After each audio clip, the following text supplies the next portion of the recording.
રાજ્યમાં હવે એક નવો જ વિવાદ શરૂ થયો છે અને એ છે આશ્રમ વિવાદ, જેના કારણે હવે આ આશ્રમ નથી રહ્યા, અખાડો બની ગયા છે, જ્યાં સાધુઓ એકબીજાનું ચીરહરણ કરવામાં લાગ્યા છે.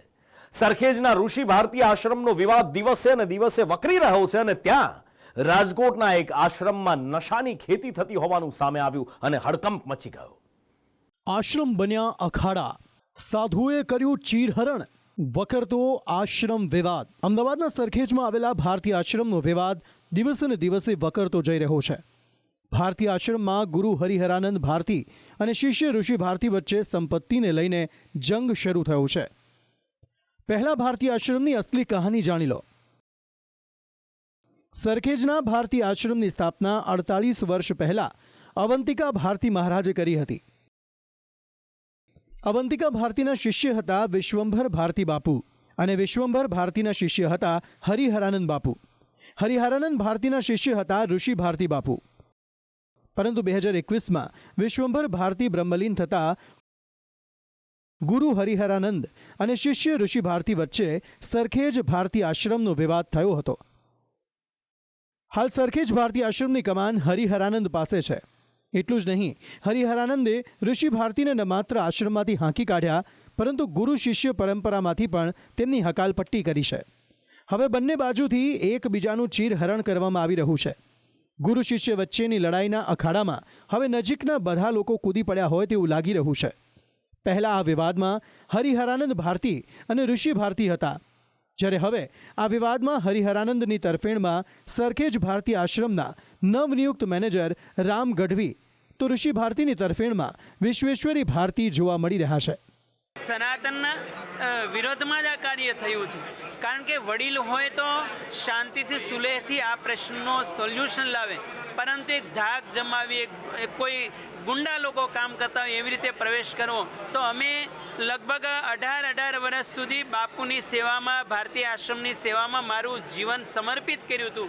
જે રીતે આ લોકોને એવું લાગ્યું કે આક્ષેપ કર્યા, પણ મેં પણ એને ઠપકો દીધો કે આપણે આવું કરવું ન જોઈએ અને આપણે આવું કરવાનું કંઈ થતું નથી. કે એને મીડિયામાં વાણી વિલાસ કરી અને કીધું કે હું આવાને ગુરુ માનતો નથી, તો હું એ ગુરુ મને ન માનતો તો હું શિષ્ય તરીકે સ્વીકારતો નથી. બરોબર.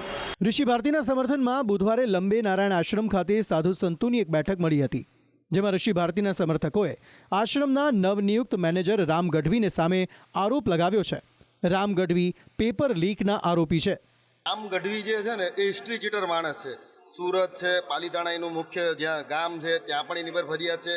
યુટ્યુબ ચેનલ સર્ચ કરો, રામ ગઢવી કરીને સર્ચ કરશો તો ઘણા બધા આપણા ડાયરા કલાકારોને બધાને ફોન પર ધમકી દેવી, ગાળો દેવી, આવા ઢગલો એના વિડીયો, ઓડિયો બધા વાયરલ જ છે ઓલરેડી.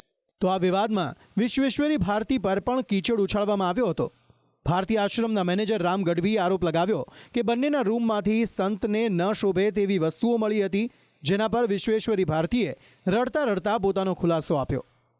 તો આના પપ્પા નથી, એના મમ્મી હતા, એને બીજી લગ્ન કરાવી દીધા. તો આ એક નિરાધાર બાળક કહેવાય. શું કહેવાય? એક આ હ્યુમેનિટીનું કાર્ય છે. હું કોઈ એવું ખરાબ કાર્ય મેં નથી કર્યું જીવનમાં. આમ આખો મામલો અદાલત ઓળંગી આશ્રમ અખાડો બની ગયો છે. ઋષિ ભારતી અદાલતી કાર્યવાહીની દુહાઈ આપી રહ્યા છે, તો હરિહરાનંદ કહી રહ્યા છે કે જ્યાં સુધી હું જીવું છું ત્યાં સુધી આશ્રમ પર કબજો મારા હાથમાં રહેશે. તો બીજી બાજુ રાજકોટના વાગુદોલ ગામે શ્રીનાથજીની મઢીના મહંતના આશ્રમમાંથી ગાંજાના છોડ મળી આવ્યા છે. આ એ જ મહંત છે જે થોડા દિવસો પહેલા મારામારી કરતા વિવાદમાં સપડાયા હતા. રાજકોટમાં મારામારીને લઈને વિવાદમાં આવેલા એક કથિત સાધુને લઈને અવનવા ખુલાસા થયા છે, જેમાં તેના આશ્રમની અંદર અનેક પ્રકારની જે શંકાસ્પદ કહી શકાય તેવી પ્રવૃત્તિઓ સામે આવી છે. સાથે જ આશ્રમની અંદર નશાકારક છોડ વાવવામાં આવતા હોવાની વિગતો સામે આવતા જ પોલીસની ટીમ અત્યારે તપાસમાં પહોંચી છે. હાલ તો એલસીબીની ટીમ છે એ અંદર તપાસ કરી રહી છે, સાથે જ પંચનામું પણ કરવામાં આવી રહ્યું છે. આપણે સૌથી પહેલા છોડ બતાવીએ તમને કે છોડ ક્યાં વાવવામાં આવેલા છે. આશ્રમની બરોબર પાછળ આવેલા ખેતર છે, ખેતરની અંદર આ છોડ છે તે વાવવામાં આવેલા છે. આરોપ છે કે મહંતે સરકારી જમીનમાં અડિંગો જમાવી આખો આશ્રમ ઊભો કર્યો છે, તેમજ વીજ કનેક્શન પણ ગેરકાયદે લીધું હોવાનું કહેવાઈ રહ્યું છે. હાલ તો રાજ્યમાં આશ્રમ વિવાદનો અખાડો બન્યા છે. જે સંતો સામાન્ય લોકોને ભૌતિકતાનો ત્યાગ કરી આધ્યાત્મ અને ધર્મ અપનાવવાના સંદેશ આપે, તેઓ પોતે જ સંપત્તિ અને સત્તાના અખાડામાં બાથ ભીડી રહ્યા છે, જે શરમજનક અને કલંકરૂપ છે. બ્યુરો રિપોર્ટ, સંદેશ ન્યૂઝ.